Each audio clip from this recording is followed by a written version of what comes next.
हूँ, मेरा नाम अनिल कुमार है। हम लोगों को पोस्ट ग्रेजुएट करने के बाद गाइड की लाइसेंस मिली। हम एक लाइसेंस गाइड होते हैं गवर्नमेंट के द्वारा। हमारी सैलरी नहीं होती है, आप जो हमें टिप्स देते हैं हमारी सैलरी है। रियल ऐसे लोकल का रेट 500 है, फॉरेनर के लिए 1000 है, चूँकि उनके लिए हम उनकी भाषा भी बताते हैं। ध्यान देकर सुनिए। ये नालंदा विश्वविद्यालय है जिसकी स्थापना कुमार गुप्त ने 5वीं शताब्दी में किया था। तो याद रखिएगा बच्चे लोग, इस विश्वविद्यालय के संस्थापक कौन थे? कौन थे? हर्षवर्धन इसका विस्तार किया। बंगाल के राजा देवपाल इसका पूरा विस्तार किया था। ये 10 किलोमीटर लंबा और 5 किलोमीटर चौड़ा था। 10,000 विद्यार्थी और 1,500 प्रोफेसर यहाँ पढ़ने पढ़ाने के काम में लगे हुए थे। 500 में बना, लेकिन 1200 ईस्वी में तुर्किस्तान आक्रमणकारी बख्तियार खिलजी का अटैक हुआ और नालंदा को जला दिया गया था। 3 बड़ी बड़ी पुस्तकालय यहाँ थी जिसका नाम था रत्न सागर, रत्न दधी और रत्न रंजिका। इतनी किताबें उनमें थी। जब जलाई गई, नालंदा विश्वविद्यालय 6 महीना तक लगातार जलता रहा था। फिर ये भूकंप में पूरी इमारत दब करके एक पहाड़ के जैसा हो गया था। अभी 1 वर्ग किलोमीटर एरिया को खुदाई करके निकाला गया है। बाकी एरिया पर गांव बसा हुआ है, खुदाई बंद है। हम आपको जो बता रहे हैं, कहाँ क्या है बताने जा रहे हैं। ये कोई बातें कल्पना नहीं है कि जो मन में आए मैं बता दिया, आप खुश हो जाइए। नालंदा की एक एक बातों की जानकारी ह्वेनसांग चीनी यात्री की डायरी से होती है, जो यहाँ का छात्र भी बाद में यहाँ का टीचर भी रहा था। ह्वेनसांग ने अपनी डायरी में लिखा था, नालंदा 2 शब्दों का मेल है, नालंग और दा। नालंग माने कमल का फूल, जो ज्ञान का प्रतीक है। दा माने देने वाला, जो ज्ञान देने वाला जगह है वह। इस विश्वविद्यालय में एडमिशन के लिए 4 बड़े बड़े गेट हुआ करते थे, जिस गेट पर द्वारपाल टेस्ट परीक्षा लेते थे। यदि छात्र उनका सही जवाब देते थे तो एडमिशन होता था। जरा विचार कीजिए, जहां का द्वारपाल इतना टैलेंट हो, जहां का चपरासी परीक्षा लेता हो, भला उनके प्रोफेसर या प्रिंसिपल कितने विद्वान रहे होंगे। लेकिन अभी तक नालंदा का ओरिजिनल गेट नहीं मिला है। ये रास्ता दीवार काट करके बनाया हुआ है, जिससे हम प्रवेश करने जा रहे हैं और इसी से वापिस बाहर आएंगे। इसीलिए देखिए, वहाँ माथे के ऊपर जो सीमेंट का सपोर्ट डाला हुआ है वो सब बाद का है।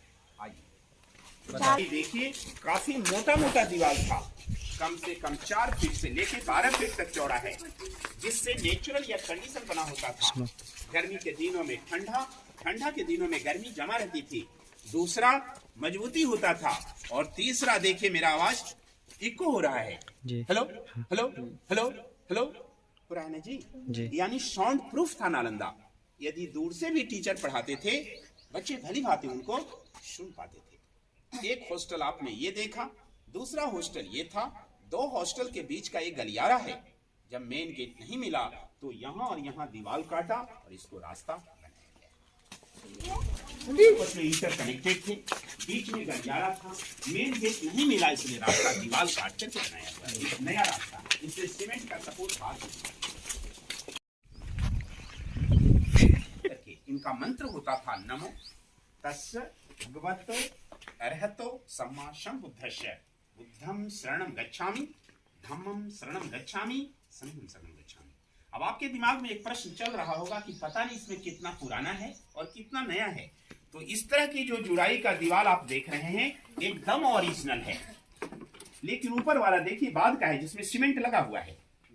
जो ओरिजिनल है लगता है ईंट के ऊपर ईंट चिपकाया गया है, कोई मटेरियल दिया नहीं गया है। जबकि चूना, सुर्खी माटी, बेल का रस, गुड़ और उड़द का दाल लगाया जाता था।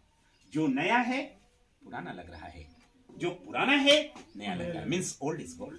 दोनों में कितना फर्क है आप खुद इसका कंपैरिजन कर सकते हैं। ये सब कटिंग अभी किया गया है बरसाती पानी इनका निकलने के लिए, किंतु ये सब जो काला काला दाग है ये ओरिजिनल नालंदा के जलने की दागे हैं, जो 6 महीना तक नालंदा जलती रही। टेम्परेचर इतना हाई था कि ईंट भी पिघल गया, छत सब में लकड़ी का था, वो सब जल गया है। ये लोग यहाँ स्नान करते थे। तो ये दोनों उधर से पूरा ढाल बना हुआ है, सीमेंट बाद का है। हड़प्पा मोहनजोदड़ो सभ्यता की जैसा इनके नाली का। डिपार्टमेंट को कोई मशक्कत करने की जरूरत नहीं। ये सब रहने के कमरे हैं। एक कमरा एक लोगों को प्रोवाइडेड था। शम में बड़ा बड़ा लकड़ी का दरवाजा जिसका चौखट लगता था। हर दरवाजे पे एक लाइट शेल्फ, दीपक रखने की जगह, अंदर बुक शेल्फ, एक किताब रखने की जगह। एक कमरा एक लोगों को डिवाइडेड था। और आगे आइए, और आगे आइए। एक कमरा एक एक लोगों के लिए था। देख रहे हैं ना, मेडिटेशन के लिए, ये ध्यान करने की गुफा है। ये सिस्टम हर कमरे में लेकिन नहीं था, हर हॉस्टल के किसी एक कमरे में था। इसकी ऊंचाई इतनी, लंबाई वहां तक थी। एक बार में एक व्यक्ति अंदर बैठ करके ध्यान करते थे। So this is for complete concentration, शांति के लिए था। ये सिस्टम हर कमरे में, हर हॉस्टल का आंगन इनका क्लासरूम होता था। This was the lecture platform, यहाँ से टीचर इन्हें पढ़ाते थे। पत्थर की जगह पिलर था जिससे इनकी छतें टिकती थी, माने गुरुकुल जैसा सिस्टम में पढ़ाई होता था। बगल में देखिए बच्चे लोग, वो चूल्हा है। अभी भी देहातों में बड़ा बड़ा फंक्शन होता है, वैसा ही चूल्हा बनता है। नीचे से काठ की लकड़ी जब उसके अंदर डाला जाता था, उसका उपयोग विभिन्न कार्य में होता था जी। जब क्लास चलता था, लोग यहाँ पर प्रैक्टिकल का काम करते थे, माने अष्ट धातु की मूर्तियों को जोड़ते तोड़ते गलाते थे। सुबह शाम लोग खाना बनाते थे। जब वहाँ खाना बनता था, यहाँ बैठ करके लोग खाना खाते थे। जाड़े के मौसम में हाथ सेकते थे और बाकी समय में आयुर्वेदिक दवाई भी बनती थी। इस तरह से मल्टीपर्पस में इसका यूज होता था। रहना, पढ़ना, खाना पीना सब छात्रावास के। जी जी। ये जगह जगह पर देखिए धनुष के जैसा चिन्ह है। ये गुप्ता डायनेस्टी का राष्ट्रीय चिन्ह है। तुम्हारे ये दोनों गोदाम घर है जहां वो चावल रखते थे। वो कुआं था जल की सुविधा के लिए। गोदाम के सामने में यहाँ भगवान बुद्ध की विशाल मूर्ति होती थी। जी, ये सारी मूर्तियां जो टूटी फूटी मिली है सर, शायद आपने नालंदा म्यूजियम में देखा होगा। इस मूर्ति को लाइटेड करने के लिए देखिए, दो पत्थर है जिसमें कितना चमक है, आप शायद देख रहे होंगे। देख रहे हैं ना, कितनी इसमें ग्लेजिंग है, कितनी स्पार्किंग है। यहाँ कॉपर प्लेट लगाया जाता था। जब इस पे सूर्य या चंद्र किरणें पड़ती थी, लाइट सीधा मूर्ति पे रिफ्लेक्शन होता था। Means just like mirror, that was system. यार सोचिए कितनी अच्छी टेक्नोलॉजी आपके पास 1500 साल पहले थी। अब रियल देखा जाए सर, तो बिना गाइड का नालंदा ईंटा का भट्ठा रह गया है। सर आए थे लोग, इधर उधर कुछ आइडिया लगा के चले जाते, इस पे पैर रख करके भी आते जाते हैं सर। मगर कितनी बहुमूल्य चीज है, और क्या था आपके यहाँ आज से 1500 साल पहले जी सर, इसका आप अध्ययन कर सकते हैं। तो जाइए, इच्छा है तो बच्चे लोग छड़ पे नहीं चढ़िएगा, कुआं और गोदाम का छत, ये दोनों चीज देख करके आइए। देख लिए तो इधर से। तो बताइए, हमने सबसे पहला लाइन बताया था, नालंदा विश्वविद्यालय के संस्थापक कौन थे? बहुत अच्छा, बहुत हमको खुशी हुआ कि आप लोग के याद किए। इतना जल्दी कोई जवाब नहीं देता है, लेकिन हम क्या कहे थे, जो प्रश्न हाथ उठाने के लिए आगे उठा के बोलने, ये नहीं कि तुरंत बोल दो तो बेचारा येने वाला कोई नहीं कुछ बोला।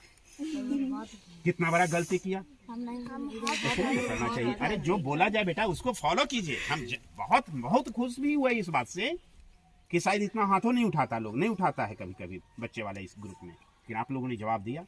मेरे बात का फॉलो कर रहे थे, लेकिन इधर वाला एक को नहीं किया, एक को जवाब नहीं दिया। हमारा आंख सगरों चल गया। तो ऐसा नहीं होना चाहिए। जो हम बोल रहे हैं उसको फॉलो कीजिए। हाथ उठाने बोल रहे हैं, और सीखने वाला बच्चा नहीं सीख सकेगा। दूसरा question, how many student and teacher were here? हम बताया था एक साथ पढ़ने वाले टोटल कितने छात्र और यहाँ शिक्षक थे? 10,000 तो वही कम, लेकिन बहुत बहुत खुशी है। सुन रहा है तुम लोग, इन लोगों के कान में हम बोले थे, तुम लोग भी ऐसी बोलो जैसे बोल रहा है। अभी सब बोलना ठीक है। हम इतना जितना भी सारा बात बताया, तो हम देख तो नहीं रहे थे, हमको भी पढ़ाया गया। वो कौन चीनी यात्री का डायरी था जिसके आधार पर ये नालंदा का पूरा सत्यापन हुआ है? हमने नाम बताया था, बोलिए।